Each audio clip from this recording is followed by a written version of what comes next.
No risk it, no biscuit.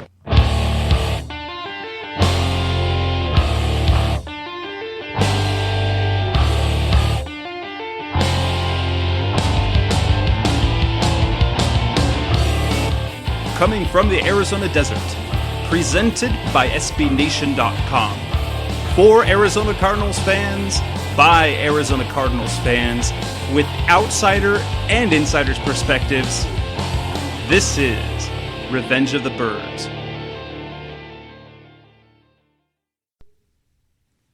Hello, Arizona Cardinals fans. This is Jess Root from Revenge of the Birds Radio coming to you again as we prepare for the Week 3 battle that the Cardinals will have at home this weekend, facing the San Francisco 49ers.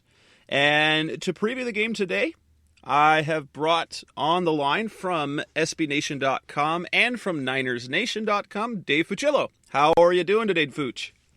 I'm doing pretty good. How you doing? Doing great. Glad to have you on. Thanks for taking some time out to talk Cardinals 49ers, something that we'll do probably a couple of times this season. Yeah, maybe if we're lucky a third time. Ooh, that wouldn't be a bad idea. Now, first, tell us a little about, obviously the 49ers have kind of really taken hold of this, can't really call it a rivalry at this point anymore. What has been the reason for all the success that the 49ers have had over the last 5 years over the Cardinals? 9-1 in their last 10 games, and the one game that the Cardinals won was really kind of fluky. David Akers missed, 3 field goals that game, and they had John Skelton pull out some of his fourth quarter magic. What's been the key to the 49ers over that time period? Well, it's interesting because obviously the last 3 years, the 49ers have been a very good team. I think it's easy to explain. The 49ers have been the more talented, the better team the last 3 years. Prior to that, I think it was just you had two really sloppy teams just trying, whoever came out on top, and I don't think there was anything really to predict about it. Although you could say that prior to Jim Harbaugh showing up in 2011, the 49ers obviously were struggling along, but the talent was there. I think Jim Harbaugh has really told us how bad a coach Mike Singletary really was. Well, that's interesting. Granted, not being local, the one thing that I recall, and I kind of thought, the season after Harbaugh, is like, wait a minute. This was the team that everyone thought Singletary was going to have before he was an absolute train wreck. But I remember that the year previous, people picking the 49ers to be a huge Super Bowl favorite, and they just kind of fell apart. And so Harbaugh inherited a team that had a bunch of talent and was able to go with it. No, exactly. And the 2011 49ers did add new talent. I mean, they added Dante Whitner, Carlos Rogers. There were quite a few guys they added, but the fact that they came off the lockout at that point and quickly put it together, I think goes to show just the difference in coaching, and it really was such a huge difference maker. So let's look at so far this. Give us a rundown of the offseason. It's the first time we're talking to each other. The Cardinals fans maybe paid a little bit of attention to the NFC West, but maybe not. So quick rundown of changes on the roster, maybe in the coaching staff, who left. Who's here on the team now? What's kind of the strengths and weaknesses of the 49ers heading into 2014? Well, it was certainly a busy offseason. There were a lot of off the field issues. We'll get into that in a little bit, but I would say it's been interesting. I mean, on the defensive side of the ball, they pretty much officially completed a complete transition of their secondary from the Super Bowl. So 2 years ago when they played in the Super Bowl, they had their starting secondary, and now the starting 4 members of their secondary are entirely different. They let Deshaun Goldson leave last year and brought in Eric Reed. Obviously, that worked out pretty well his rookie year. This offseason, they let Dante Whitner leave, and they replaced him with Antoine Bethea. He came over from Indianapolis, and then they released Carlos Rogers. They let Terrell Brown go. Chris Culliver and Tremaine Brockett moved into the starting lineup. Both had been with the team, before, but they finally moved into the lineup. So really, that's really, I think, the biggest change, just because we saw that turnover there. But I would say the offensive side of the ball is where things are a little more interesting, because they replaced their center. Daniel Kilgore took over for Jonathan Goodwin. Goodwin was, 10, 12, 13-year pro. He's been around for a while. He played on the Saints Super Bowl team and then obviously on the 49ers Super Bowl team.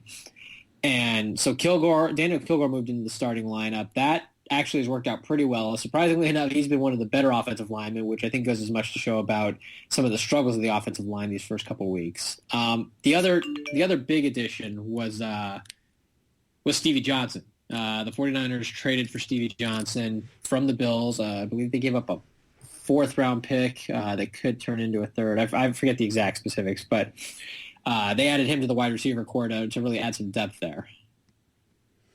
Okay, so it sounds like, well, basic impressions is that the offense, ideally, at least at the skill player level, increased, that they increased the talent at the skill player position, kind of given the idea, give Colin Kaepernick some more weapons to deal with offensively rather than an aging Anquan Boldin. But understandably, Anquan Boldin is still very, very, very productive. Vernon Davis, Michael Crabtree, who up and down coming off that injury. Is he healthy, by the way? How healthy? How does Crabtree look? All indications are that he's fine. Obviously, he came back last year. He played in that last game of the year against Arizona. Didn't have a big game. He came back quickly from his torn Achilles, and everybody. And it was interesting in training camp. Greg Roman, the offensive coordinator, and Jim Harbaugh, the head coach, both talked about how it was very clear that he was not 100%. He was able to play. He wanted to play, so they got him in there, and he looked good at times, but it wasn't 100%. Week 1, he had a calf injury. He had a calf injury in, I believe, the final preseason game. So heading into week 1, he was a little bit limited. Last week, Greg Roman said, the offensive coordinator said that Crabtree was 100%, and he went out and had a solid day. I believe it was about 90 yards receiving and a touchdown. Generally looked pretty solid. So he should be healthy. Okay. Tell us about the injuries that you guys have suffered a little bit. I know you've got Navarro Bowman. Are they expecting him at any time this season? Is that just going to be? Is he going to have a? The Cardinals have seen the quick comeback. They've got Alameda Tiamu, who's already been playing, who suffered, I think in week 16, week 17, a torn ACL and is already playing. Tyrann Mathieu, who after 9 months of having a torn ACL and LCO is playing. He's not at full speed. He got 5 snaps in Sunday, but he's well on his way. How soon is the team expecting Navarro Bowman back? Well, right now he's on the PUP list, so he can't come back before week 6, or through week 6. But my guess is more than likely probably mid to late November. There's no real hard deadline, but the general belief is week 12, 13, something like that, right around maybe Thanksgiving. I think he tore his ACL and I believe his MCL, so it was a slightly more complicated injury than what Alameda had, but it's kind of similar to what Adrian Peterson had. But in this case, he's back up to sprinting now. He isn't doing anything football specific, but he is doing some sprinting. And so my guess is mid to late November. Depending on how if the 49ers are playing well, maybe they push it back to sometime in December. But at the earliest, I would say mid-November. And then obviously the part that Cardinals fans are now getting too used to. We've both teams have kind of had some fun, if you can call it fun, publicity. Arizona is going through Darrell Washington and his year-long at least a year suspension for substance abuse. And now just since Wednesday afternoon, we have another. It's almost as if it's something crazy going on in the league with domestic violence, as Jonathan Dwyer was charged and arrested and charged with multiple counts of aggravated assault. 49ers gone through the same thing. Aldon Smith's going through suspension. Then there's the whole Ray McDonald thing. What has been the off the field vibe of the team?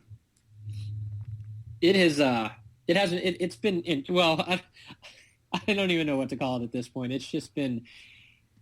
It hasn't. I mean, I don't know. It's really weird because like you said, Aldon Smith has his suspension. Chris Culliver had a little run-in with the law in the offseason, in a hit and run, but that's kind of been pushed to the back burner because he still hasn't gone to trial on that, or pled out or whatever. But it hasn't been good. The 49ers have definitely become. It seemed like the 49ers have become sort of that poster child for kind of the bad boys, which isn't necessarily fair because it is only a couple guys, but at the same time, they're especially with the way they've handled the Ray McDonald thing, it's easy for them to kind of be the team that is in the spotlight. With Aldon Smith, he's suspended for 9 games, so he'll be back in week 10. Or no, week 11, because they have a bye week mixed in there as well. But he'll be back in week 11. And the issue with that is he had his is based on events that happened in 2012 and 2013. There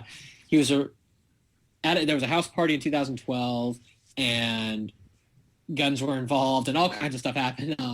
And so in 2013, he was pulled over for a DUI, or he drove into a tree. Oh, goodness. Yeah, exactly. On a Friday morning at about 5 or 6 in the morning, which meant he was about 2 hours away from practice. He drove into a tree, went to jail, got booked for a DUI. Eventually, they also had gun possession charges from 2012. It's a very complicated thing based on California gun laws. He actually bought the guns in Arizona when they were playing the Cardinals a couple years ago. Fun. Yeah, because basically, I mean, just to make it really quickly, you can buy. There's certain assault weapons you can buy in Arizona that if you bring them back into California, there's paperwork and I believe some kind of trigger lock mechanism that you have to get, and if you don't know about it, it becomes complicated. Anyways. So he's suspended for 9 games. Ray McDonald, that's obviously the bigger issue now, especially with Dwyer getting his getting deactivated or getting added to the NFI list today. The 49ers seem to, I mean, based on what they're saying, I've got to think that they somehow think that he's innocent or there's mitigating circumstances or something, because they've gone pretty hard, like we believe in due process and all that. But if it was either a player that wasn't as good or they did not believe his story, or maybe they don't necessarily believe in due process quite as much. So tell me about because it seemed like a very, very big change of story from that. I guess it's probably without the facts, but Jim Harbaugh was very adamant about not wanting a guy like that on his team, and then to suddenly go for, hey, it doesn't matter what type of pressure you put on us, we're going to do it this way. Well, the way he's described it, because so basically Dante Whitner a couple years ago had said that Jim Harbaugh told him, if something happens to you, you're welcome to come to me. We'll talk it out. If you get in trouble, we'll talk it out. But if you lay your hands on a woman, you're done. So that obviously was brought up after the McDonald arrest. And Harbaugh, in his first radio interview, and he said this since, basically said, we believe we're going by 2 principles. One is we have no tolerance for domestic violence. 2 is we believe in due process. And so, you can take I still think you can take the due process comment with a bit of a grain of salt, because there are also some anonymous comments floating around. I think Ian Rappaport reported on it that the team believes McDonald's story. And again, who knows, and truthfully, I mean, that makes sense. If they really, that's where teams kind of have a little bit of play. Obviously, the evidence against Dwyer that's coming out is really kind of bad. So the Cardinals had to move quickly, especially with the whole environment around the league.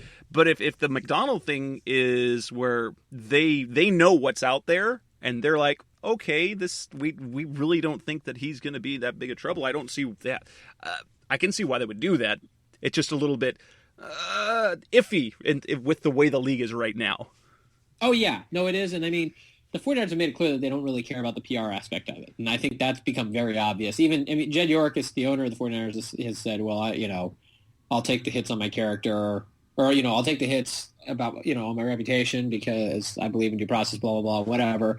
And so the thing with McDonald is nothing is, basically, all that's come out is the police issued basically a 3-sentence report to the media saying that there were bruises on a woman who at the time was his pregnant fiance. She had bruises, but they didn't say anything as to like what what anybody said about how they got there. There was a report by one newspaper that a source said that there were bruises on her arms and neck. We haven't really, that was the only report. There really, no information is coming out about this. But the only thing that has come out actually is that the police are apparently investigating 2 separate incidents in May when they went to the house, or they were called to the house or went to the house, and nothing ever came of it. So, and obviously when you get into domestic violence, then you're talking about an issue that's very, very complicated, and there are a lot of issues outside, in terms of how the legal system handles it that make it a problem for, it's hard to really discuss it without, because yes, you'll hear one thing, but that doesn't necessarily mean that's the truth. Right. This the stigma of even an accusation, anything real or not, is just, oh my gosh, you're a terrible person, cut you, done, forever, bye. Yeah, Oh, I mean, there is that, but it's one of those also where you can't, that people get into victim blaming too, and it just becomes just a problem, trying to figure anything out. oh goodness, and which is very troubling for a fan base to try to deal with it. It's just very ugly everything. It's wish you and the perspective is, of course, as horrible as these once or two or three, four cases, I try to keep in perspective. At the end of the day, there are over 2,000 NFL players, and we're hearing about 5 or 6. We can't lose sight of the fact that even in the violent game of football, and even though there is violence happening outside of the game, I would dare say it's not nearly as big a problem as pretty much any other profession. If you were to get 2,000 anybody together, and you'd probably have at least the same amount of issues that the NFL is having. Just that the NFL has a whole lot of money and a lot of publicity. Right, exactly. It's just, I mean, yeah, like you're saying, it's a small group of players that are getting arrested for these things, but it's going to happen that, it's going to get the publicity. So let's talk a little bit about the team. Moving away from the ugly stuff, let's talk football, team stuff. And obviously the 49ers came out, and 2 games into the season, two things is kind of noticed. They get out quickly. They've done that in both games. They took advantage of some really bad mistakes of Dallas, got out to a big lead, and weren't. And it was a combination of the San Francisco not looking terribly impressive and Dallas playing better than expected. And then you have the Sunday night meltdown against the Bears, where again the 49ers jump out to a big lead and fall apart. What's happened in these 2 games? Obviously, the end of the Cowboys game still being better and taking advantage of those turnovers. But what has been kind of the feeling around the 2 games? What happened in the first 2 weeks of the season? Well, I mean, the first week, obviously, like you said, they jumped out. They were up 28-3 in the second half at one point, and the Cowboys, they ended up putting up 14 points to close out the game and losing 28-17. I don't think, that was a game where the score really wasn't indicative of how poorly the Cowboys played. The 49ers, once they got up big, and this is something they've done before, they kind of slowed down, kind of sheltered up, kind of turned into a turtle where you're just kind of keeping things hidden. You don't really want to give away too much, which whether that's a good idea or not remains to be seen.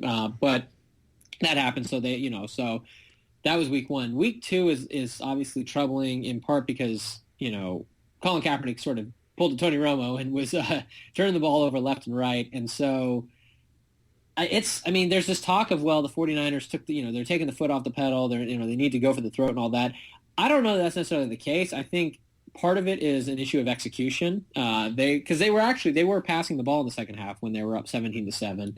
At one point, they did get down inside down to like the 5, and ended up settling for a field goal. But then after that, the next drive, Cap was intercepted on his first pass. The following drive, he was intercepted on the 8th or 9th play of the drive, and he'd already thrown the ball 4 or 5 times that drive. So the problem is this is a team that still, even with the addition of the passing weapons, they're still a team that has this strong ground game with Frank Gore and Carlos Hyde. And while I like the idea of running up the score, I also think that this is their ground game is built to just wear down opponents. Yes, which we saw in the Cardinals 49ers first game, where the Cardinals were looked like on the verge of taking the lead before that Larry Fitzgerald fumble, and then 18 players later with what was it, 12 running plays in 9 minutes, just sucked the life out of the Cardinals in that game. So is it perhaps was it game planning where they just got a little too cute, thinking that the way they would beat the Bears was through more passing? Because I seem to recall a year ago, they opened the season, Colin Kaepernick throwing the ball everywhere around the field against Green Bay, and then really scaling back, almost looking like the same offense, and asking Colin Kaepernick to only sort of do Alex Smith type of things. Well, I mean, I don't know. It's interesting. I mean, the thing is, like I said, they had some opportunities. The problem that I saw at least against the Bears was in the passing game. Colin Kaepernick at times sometimes he seems too amped up almost. I mean, he's not like he can make the plays, he can make the passes, he can run. He's shown against Seattle in the NFC title game. He brought them back on that last drive, almost had it, but there's just this that his evolution as a quarterback is still ongoing. So there's still a certain inconsistency to what he does, and that's something that when you've got a young quarterback, you have to play through. Whereas with Alex Smith, you kind of knew his ceiling. Obviously, he's kind of taken it a little bit further with the Chiefs, but in reality, you kind of know what his ceiling and his floor is. Whereas Colin Kaepernick, you don't really know what his ceiling is, but it also means that his floor sometimes can be kind of ugly. Okay. How, obviously, with the new contract, with Colin Kaepernick, how is he viewed still? Obviously, the very divisive decision to move on from Alex Smith to Colin Kaepernick, it paid dividends, obviously, a couple of years ago as he took to the Super Bowl, and really paid dividends a year. I mean, moving on to Colin Kaepernick turned out to be not a problem. Obviously, he's got the higher possible ceiling than Alex Smith. Where's the fan base at behind Kaepernick? How much support does he have from the fan base? And is there partly just because of the history where they're not going to be satisfied with Kaepernick almost no matter what he does? Well, I think for the most part, people have moved on from Alex Smith. There's obviously like when Kaepernick will struggle occasionally with the dump off or the short pass, then obviously people are like, oh well, Alex Smith would have made that throw. But people recognize that Colin Kaepernick is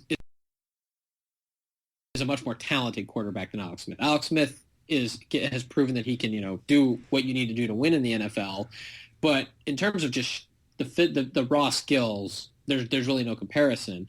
I think given the 49ers history of quarterbacks, it's a tough place for a quarterback to come in, especially when you're considered a talent, because Jeff Garcia was here and he got dumped on at times, but at the same time I think people recognize that he was that talent wise he was not a Joe Montana or a Steve Young. Whereas with Colin Kaepernick, especially, we've heard Ron Jaworski talk about, we've heard other people talk about just, he's got all these raw skills. He could be, he could be the greatest ever. He could be the greatest ever. And I think people overreact. I think I get what Jaws was trying to say. I think as far as skills are concerned, Kaepernick has as many skills as anybody, as many raw physical tools as anybody in the NFL in recent memory. It's just a matter of actually putting it together. And that's where the struggles are. There's a lot of little things he has to work on. He needs to work on his touch. There was a pass to Stevie Johnson against the Bears where Johnson was wide open in the corner of the end zone, and Kaepernick just sailed on him by a good 10 yards, and that's something that he struggled with, especially like those fade routes and the corner routes, that sort of thing. So I think people are going to be critical. A lot of times it comes down to people being critical more of Greg Roman, the offensive coordinator, but I think that's also an issue that we see with most every team. Yes. No one's ever completely pleased with the play calling of any team, it seems. And when a guy, for example, Bruce Arians, known across the league as a great play caller. Pittsburgh fans, they were glad to see him go. Cardinals fans, they say, oh, look, he's a great play caller, but they're like, wait, what's his play calling going on? The same thing Ken Wisenhunt. Seen as a great play caller, but when he was here, people were like, oh, that Ken Wisenhunt office, when it was actually probably the talent. I got a couple of questions. Let's more focus on the game. Where do you see, let's go with, do you see the 49ers being their greatest advantage in terms of matchups against the Cardinals? What's the greatest advantage San Francisco has?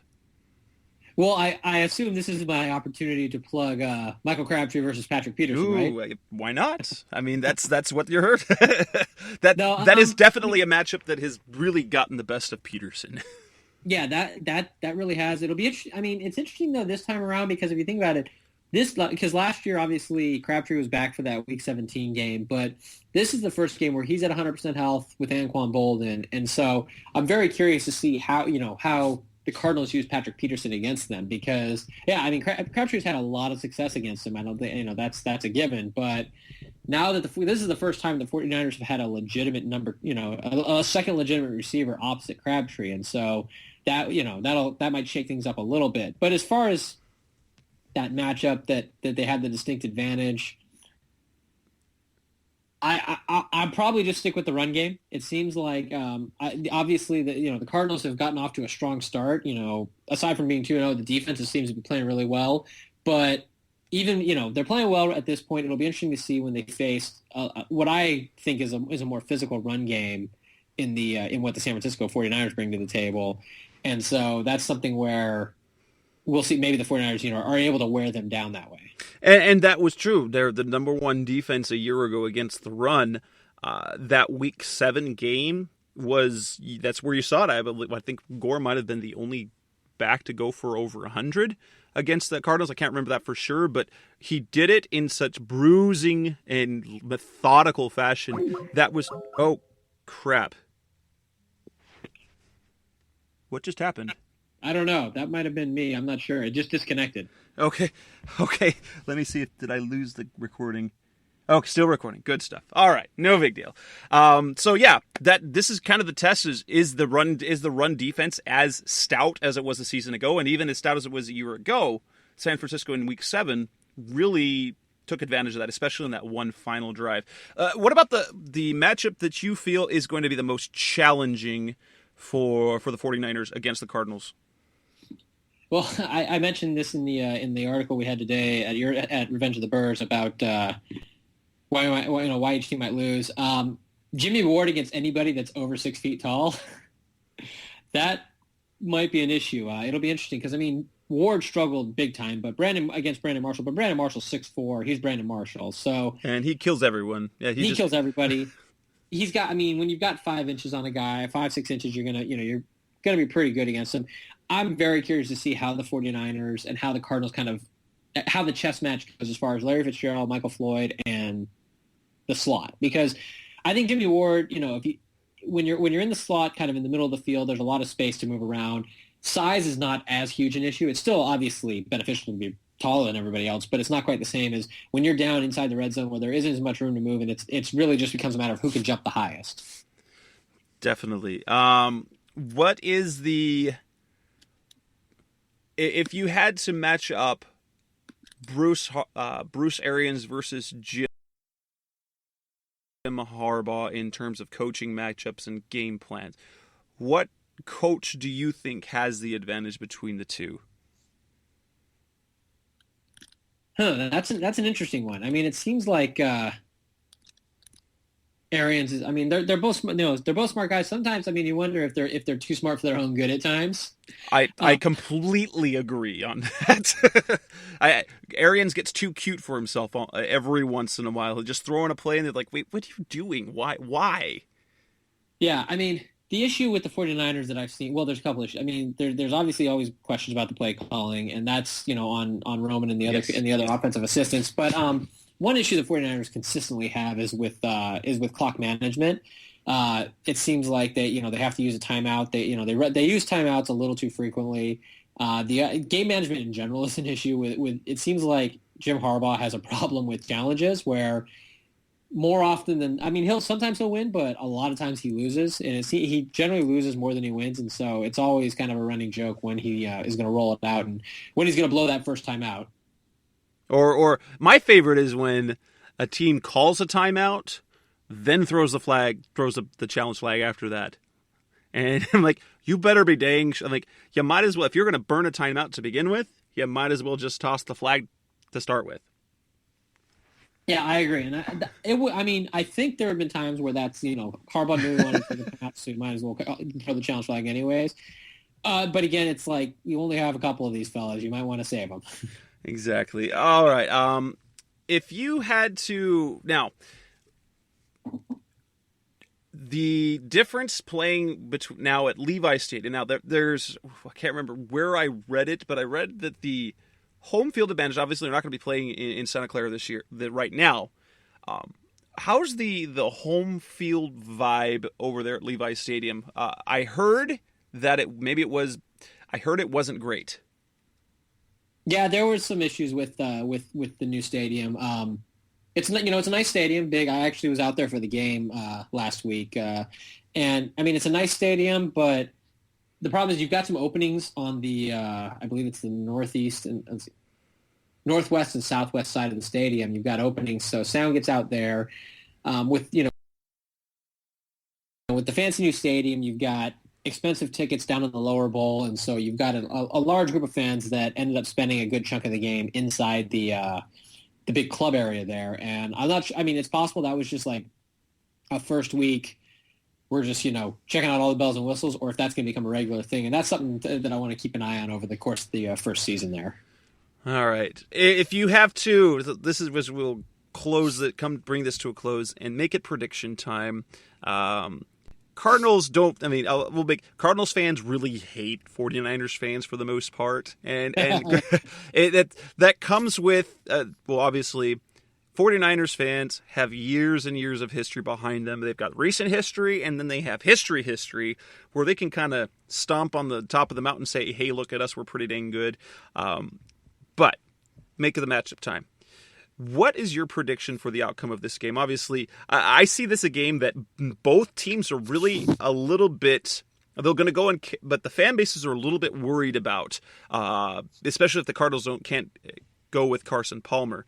This is a matchup that can really propel the Cardinals and can really set them back a bit, at least bring them back to earth with a loss. And at the same time, with some of the losses that both teams have defensive losses, there's a little bit of trepidation, I would say, for both teams going into what to expect, that neither fan base is super confident in the outcome of the game. But if you had to pick an outcome, how would you see that game coming down?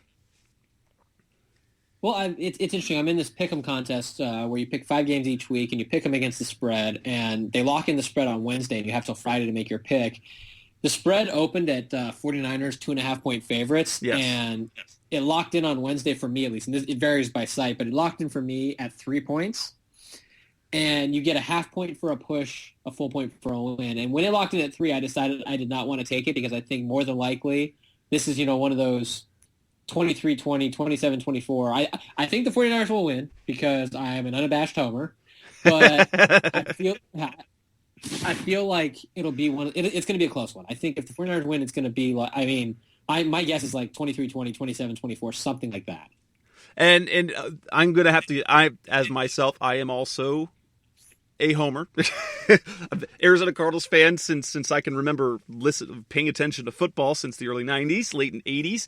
So I think, especially with the home field advantage, I have to think if Carson Palmer plays, I think it will be probably a touchdown difference because I think Palmer will make the difference, and the home field advantage will. If it's Stanton, I'm really leery, but I will predict a 1-point last-second win for either team, much how it ended in Week 17, sadly, for the Cardinals. when you guys, that was a very, very sad ending after the comeback that we put up. Yeah. And in the game that really didn't matter. So, all right, you predict a win, I predict a win. It's that what makes sense, but it should be a really good physical game, ideally. I don't think it'll be a game that any fan will really. It's going to be one of those games where you're going to love to watch and hate to watch at the same time. Somebody's going to have their heart broken, and I just don't want it to be us. Oh, I could not agree with you more. And like you said, I think there's no such thing as a must-win game in Week 3, but at the same time, it's like for the Cardinals, yeah, you guys are 2-0, but it's a win over the 49ers gives you an extra level of respect because Chargers win, solid. Giants win, Yeah. A CFL team might be let's be honest. So, truthfully, I consider this game a must win.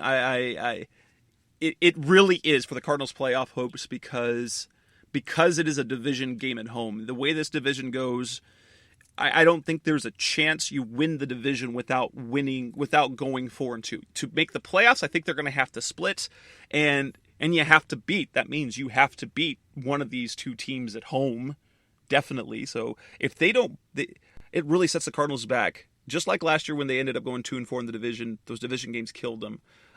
If the Cardinals don't win, it really will kind of put a damper for me on their true chances for the playoffs. And a win, that says, okay, this team is legit. Well, that makes sense. That actually, I agree in the sense that having, in this division, you have to win at home. You can't, if you don't win at home, then that's just bare minimum. So I can see in that sense why Cardinals fans would view it as must win. All right. Arizona Cardinals fans, this has been David Fucillo, Fooch, as they know him at Niners Nation and the rest of SB Nation. Fooch is visiting with us on Revenge of the Birds Radio. Dave, thanks you so much for coming on. I appreciate the time you took, and this will be, well, we'll see what happens. And I'm sure we will have, tomorrow we'll have the 5 questions. Is that not right? On both sites, right? Correct. All right. And so by the time you're listening to this, the 5 question site has probably already posted. So pay attention. Visit One Niners Nation. Sign up for the blog as well if you haven't, so that you can get some good back and forth. Hopefully not hostile back and forth between Cardinals and 49ers fan during the course of the game. Fooch, thanks for coming on. Appreciate your time as always. Yeah, my pleasure. You've been listening to Revenge of the Birds. Keep the conversation going by visiting revengeofthebirds.com.